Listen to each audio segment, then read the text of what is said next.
स्वागत। बुलेटिन की शुरुआत और बात होगी डोनाल्ड ट्रंप की धमकी की, जो एक बार फिर से वो ईरान को देते हुए नजर आए। सवाल यह कि क्या डोनाल्ड ट्रंप की इस धमकी के बाद मिडिल ईस्ट में तनाव एक बार फिर से बढ़ता हुआ दिखाई देगा? क्या जंग की स्थिति एक बार फिर से बन रही है? इस पर करेंगे सबसे बड़ी भविष्यवाणी।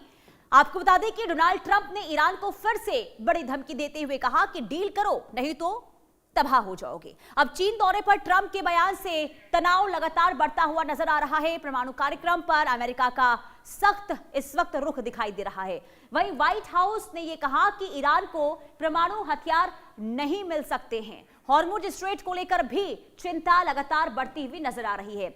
यानी कि देखिए, अमेरिका और ईरान के बीच जारी तनाव एक बार फिर से खतरनाक मोड़ पर पहुंचता हुआ दिखाई दे रहा है। यानी कि अमेरिकी राष्ट्रपति डोनाल्ड ट्रंप ने चीन दौरे के दौरान ईरान को खुली चेतावनी देते हुए कहा कि उसे डील या फिर तबाही में किसी एक को चुनना होगा। अब ट्रंप के इस बयान ने पश्चिम एशिया में पहले से जारी तनाव को और भी ज्यादा बढ़ा दिया है। परमाणु कार्यक्रम, हॉर्मुज स्ट्रेट पर नियंत्रण और क्षेत्रीय सैन्य गतिविधियों को लेकर दोनों देशों के बीच लंबे समय से गतिरोध बना हुआ है। अब ट्रंप ने एक अमेरिकी न्यूज चैनल से बातचीत में यह दावा किया कि अमेरिका को ईरान की सैन्य तैयारियों की पूरी जानकारी है। उन्होंने ये कहा कि ईरान ने जिन हथियारों और मिसाइलों को भूमिगत ठिकानों से बाहर निकाला है, उन्हें एक दिन में खत्म किया जा सकता है। अब ट्रंप ने साफ शब्दों में यह कहा कि अगर ईरान अमेरिका के साथ जल्द कूटनीतिक समझौता नहीं करता तो उसे गंभीर परिणाम इसे लेकर भुगतने होंगे।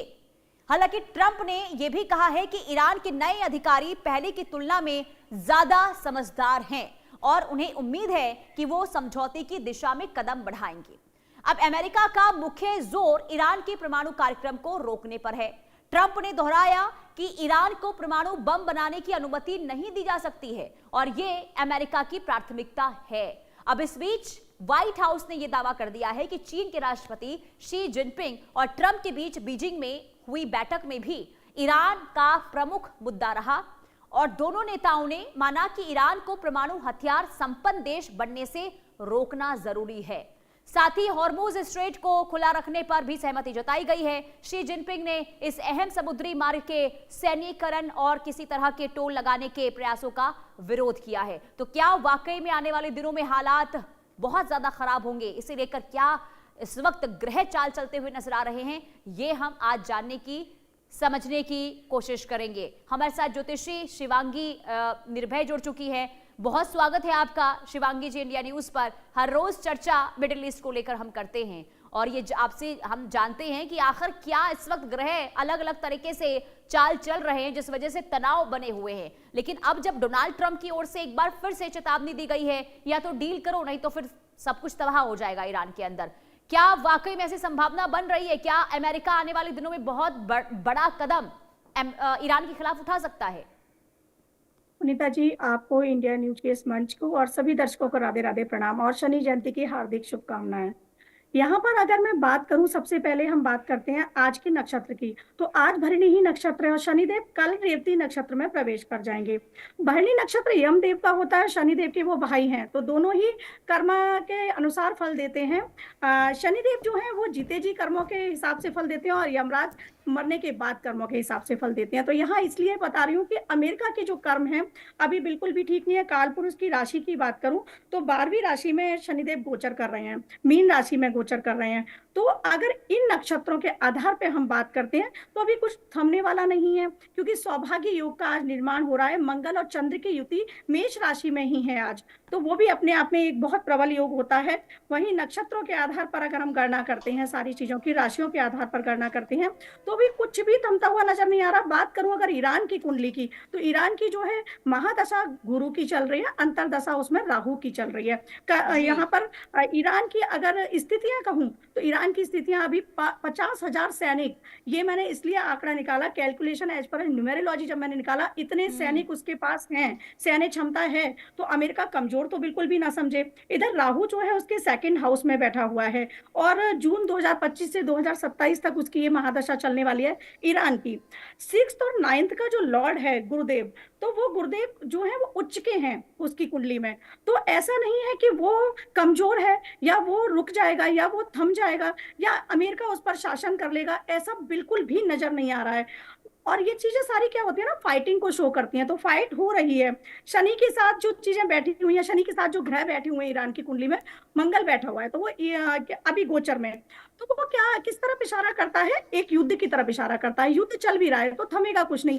बात करूं अगर मैं ट्रंप जी की कुंडली की भी, तो ट्रंप जी का जन्म ही ग्रहण काल में हुआ है। अब ग्रहण काल में जन्म हुआ है तो आप ही सोच लीजिएगा, सूर्य ग्रहण था उस दिन। तो सूर्य और राहु की युति है। सूर्य हालांकि उनकी कुंडली में 10th हाउस में है, ठीक है, लेकिन स्थितियां जो गोचर की चल रही हैं वो उनकी बिल्कुल ठीक नहीं चल रही हैं। अमेरिका की राहु की ही महादशा चल रही है। एक चीज बड़ी कॉमन है यहाँ पर, अमेरिका की राहु की महादशा है, ईरान की गुरु की महादशा है, राहु की अंतर्दशा है, और मंगल की महादशा में राहु की अंतर्दशा हमारे भारत की चल रही है। तो कहीं ना कहीं राहु बहुत प्रबल हो रहा है हर जगह। तो ये देखने को मिलेगा कि स्थितियां कुछ भी नहीं थमेंगी। और जैसा कि कल भी आपका सवाल था, तो उस चीज को यहाँ आज भी बताना चाहूंगी कि जो दाम बढ़ रहे हैं पेट्रोलियम के या खनिज के, जी। तो शनि और राहु उसको प्रतिनिधित्व करते हैं। तो भारत की कुंडली में भी वो गोचर जो कर रहे हैं, 10th हाउस में राहु गोचर कर रहा है, अर्थव्यवस्था का कारक शनि है। तो आगे जून में, जब 2 जून को जो बृहस्पति जी हैं वो चले जाएंगे कर्क में, तो ये स्थितियां ऐसी हैं। 2 जून से तो और आगे सितंबर अक्टूबर तक चीजें खतरनाक होने वाली हैं।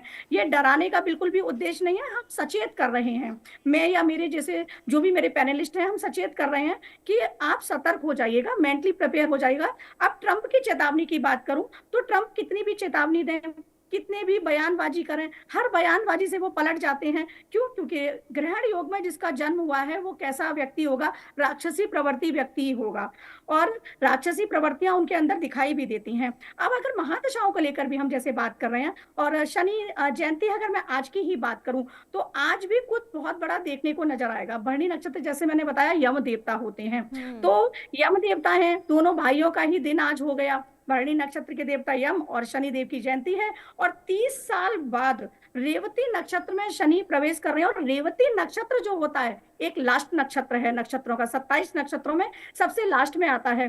तो एक साइकिल खत्म होने की तरफ ये इशारा भी करता है, जिसकी मैं बात करती जा रही हूँ बार बार कि एक शिफ्टिंग होगी, 5000 साल बाद एक शिफ्टिंग होती है, और सतयुग जैसा समय या फिर, तो वो सारी चीजें क्या है, रेवती नक्षत्र में जब तक शनि रहेंगे कर्मों के अनुसार फल देंगे। युद्ध भी बहुत आगे तक जाने वाला है, 2032 तक की जो मैं बात कर रही हूँ, 29 तक की जो शनि की टाइम पीरियड चल रहा है, मेष में जाएगा, तो उसकी जो बात कर रही हूँ। तो पुनीता जी अब भी कुछ थमने वाला नहीं है। आज की स्थिति अभी कहूं तो आज भी लगभग 6:50 शाम को कुछ ऐसी घटनाएं घट सकती हैं जो हमने सोची भी ना हो। तो ऐसी स्थितियां आज की प्रश्न कुंडली से ये निकल के आया है। तो अभी कुछ मुझे थमता हुआ नजर नहीं आ रहा, ये तो बहुत आगे तक जाएगा।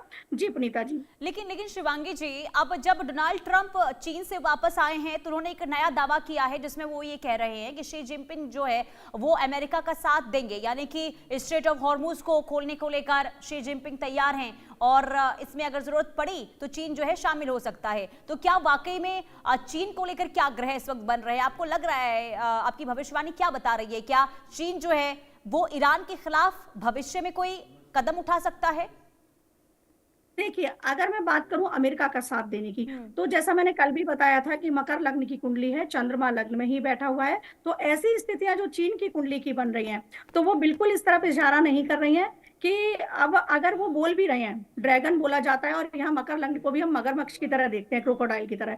तो अगर यहाँ पर मैं देखूं तो वो बोल देंगे, हालांकि बोल देंगे, लेकिन वो करेंगे नहीं, साथ नहीं देंगे। बात अगर ईरान की करूं तो अभी चीन कोई कदम अभी नहीं उठाएगा। चीन के कदम उठाने में तो अभी बहुत समय है, और डायरेक्ट वो वार ईरान पर नहीं करेगा। ताइवान की बात करूं तो वो बात एक अलग हो गई, लेकिन ईरान पर वो कोई वार अभी नहीं करेगा। बात करूं कि अमेरिका और उसके बीच जो कंप्रोमाइज हुए हैं, जो बात हुई है, जो समझौते हुए हैं, जो डील हुई है, तो वो सब भी आप देखेंगे, आपके मन से ही बता रही हूँ, सब कुछ ऐसा नजर आएगा कि चीन कभी भी ये नहीं कर सकता कि अमेरिका को वो आगे रख दे।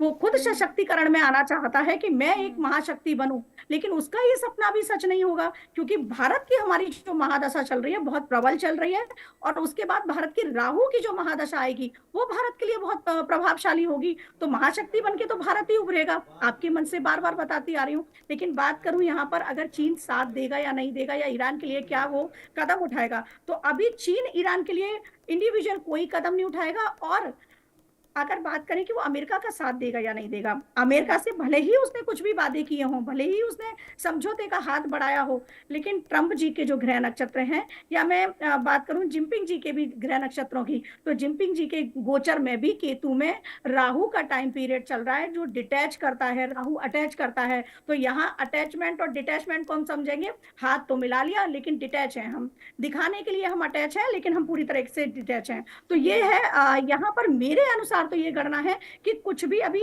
थमता हुआ नजर नहीं आएगा। जो शनि का टाइम पीरियड आ रहा है, वापस वहीं आती हूँ, क्योंकि बुध का नक्षत्र है रेवती, और बुध जो है वो दर्शाता है वाणी को। तो आप देखिएगा कि कर्म तो वैसे ही सुंदर नहीं है ट्रंप जी के, चीजें खराब हैं, वाणी भी उनकी भ्रमित हो रही है, क्योंकि वाणी का जो हाउस है वहां पर भी अमेरिका की कुंडली में गोचर अच्छे नहीं चल रहे हैं, और बुध की स्थिति भी अमेरिका की कुंडली में हो या ट्रंप जी की कुंडली में हो, वो अच्छी नहीं है। तो ये स्थितियां बिल्कुल भी नजर नहीं आ रही हैं कि जो कल हमने बात करी थी, जो परसों समझौता हुआ है, तो उस पर कुछ आगे होगा, चीन उनका साथ देगा नहीं देगा। तो मेरे अनुसार चीन बिल्कुल भी साथ देने वाला नहीं है, भ्रमित करे जैसे ट्रंप जी दुनिया को भ्रमित कर रहे हैं, तो वो यहाँ पर चीन से भ्रमित होंगे, चीन उनका साथ देने वाला नहीं है पुनीता जी। ठीक है, लेकिन दूसरी तरफ देखिए, अब जो अमेरिका है पूरी तरीके से ये अड़ा हुआ है कि परमाणु कार्यक्रम को हम बंद करवा के रहेंगे, जो ईरान के अंदर अब तक चला आ रहा है। लेकिन ईरान अड़ा हुआ है कि नहीं, हम परमाणु कार्यक्रम को बंद नहीं करेंगे। तो इसे लेकर क्या इस वक्त ग्रह बता रहे हैं?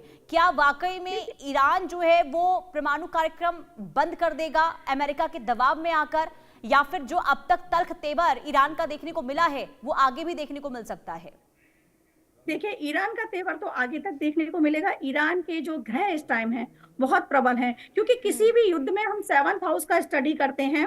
जैसा मैंने कल भी बताया कि इंडिविजुअल तो हम पार्टनर देखते हैं, लेकिन वैसे हम देखते हैं युद्ध का 7th हाउस से। तो ईरान के जो 7th हाउस में इस समय गोचर कर रहे हैं ग्रह, और या ईरान की कुंडली को बात करूं तो बहुत सशक्तिकरण में है ईरान, और अमेरिका से ज्यादा सशक्तिकरण में है ईरान इस समय। अमेरिका ये धोखा खा रहा है कि ईरान कमजोर, और देखिएगा कब से युद्ध लड़ रहा है और परास्त तो नहीं हो रहा है, डटा हुआ है अभी तक, और अभी भी वो डटा रहेगा। क्योंकि यहाँ पर अगर हम इस साल की भी बात करें तो मंगल जो है वो मंत्री बनकर आए हैं, वहां पर मंगल की स्थिति भी बहुत प्रबल है। गुरु का जैसे मैंने बताया कि वो षष्ठेश और नवमेश है गुरु, और गुरु की पोजीशन बहुत अच्छी है। अगर मैं बात करूं राहु की पोजीशन, क्योंकि गुरु की महादशा चल रही है ईरान की, राहु की पोजीशन भी अच्छी है। तो ईरान बिल्कुल चुप नहीं बैठने वाला है, और ईरान वो कुछ कर जाएगा जिसका अमेरिका को भी अंदाजा नहीं होगा। आपके मन से बार बार बता रही हूँ। और अगर ग्रह स्थितियों को देखूं तो अभी कालसर्प योग का जैसे मैंने बताया निर्माण हुआ है, खप्पर योग का निर्माण हुआ है, सूर्य भी राशि परिवर्तन कर गए, मंगल का भी राशि परिवर्तन हुआ है, मेष राशि में आ गए, अग्नि तत्व की राशि है। जहां राहु जो है शतभिषा नक्षत्र में गोचर कर रहे हैं, जो अगस्त तक जाएंगे, तो शतभिषा नक्षत्र भी इस तरफ इशारा करता है कि हीलिंग का नक्षत्र है। लेकिन हीलिंग किस चीज की हीलिंग, कि ईरान अगर चोट भी खाएगा तो खुद को हील कर लेगा, वो राहु की अंतर्दशा चल रही है। सो यहाँ पर ये आपके मन से कहना चाहूंगी कि ईरान को कमजोर ना समझा जाए। ईरान तो अमेरिका के पलटवार हमें बार बार करता रहेगा, और उसकी जो कुंडली में ग्रह नक्षत्र, क्योंकि ग्रह नक्षत्र के आधार पर हम ये भविष्यवाणियां करते हैं कि ऐसा हो सकता है, ऐसा होने की संभावना है। गुरु जो है तो अभी कालपुरुष की राशि में जैसे मैंने बताया 12th हाउस में शनि का गोचर चल रहा है, गुरु में गोचर चल रहा है। तो शनि की स्थिति को देखूं तो भी कुछ रुकने वाला नहीं है। शनि शनि शनि चलते हैं, धीरे धीरे चलते हैं, लेकिन वो दंडाधिकारी भी हैं। अब आज की ही हम बात करें तो शनि जयंती जिसे मैंने बताया है, भरणी नक्षत्र है, तो ये चीज है ना, अब रेवती में जैसे ही कल वो प्रवेश करेंगे आप देखेंगे एक बड़ा परिवर्तन कल ही हो जाएगा। बुध के नक्षत्र में जाते ही एक बहुत बड़ा परिवर्तन होगा। अब बात करें कि बुध के नक्षत्र में आ रहे हैं, तो एक सभी को यहाँ दर्शकों को ये चिंता होगी कि दाम बढ़ रहे हैं, महंगाई आ रही है, तो ये महंगाई थोड़ी सी आपको झेलनी पड़ेगी, उसके लिए सहयोग करना पड़ेगा। मोदी जी ऐसा नहीं है कि महंगाई बढ़ा रहे हैं, अभी जो चीजें हो रही हैं उसकी वजह से ये सब कुछ हो रहा है। और अर्थव्यवस्था को जो शनि देख रहे हैं भारत की कुंडली में, तो वो भी थोड़ा सा ढीला जाएगा ये सितंबर तक का टाइम पीरियड, कि अर्थव्यवस्था थोड़ी ढीली पड़े। आपके मन से ही दिसंबर में बताया था कि फाइनेंशियल क्राइसिस आ सकते हैं, और मेंटली प्रिपेयर रहिएगा, या कोई वायरस आ सकता है। तो पुनीता जी, अर्थव्यवस्था थोड़ी ढीली पड़ेगी, लेकिन उसके लिए जनता अगर सहयोग करेगी तो सारी चीजें हो जाएगी, जैसे कोविड के समय सहयोग करा। तो अभी स्थितियां परिस्थितियां ऐसी बन रही हैं। वापस से वहीं आती हूँ आपके क्वेश्चन पर। कुल मिलाकर शिवांगी जी ये कह सकते हैं कि अभी जो वक्त चल रहा है वो अब सही नहीं चल रहा है, और ऐसे में सबका साथ बहुत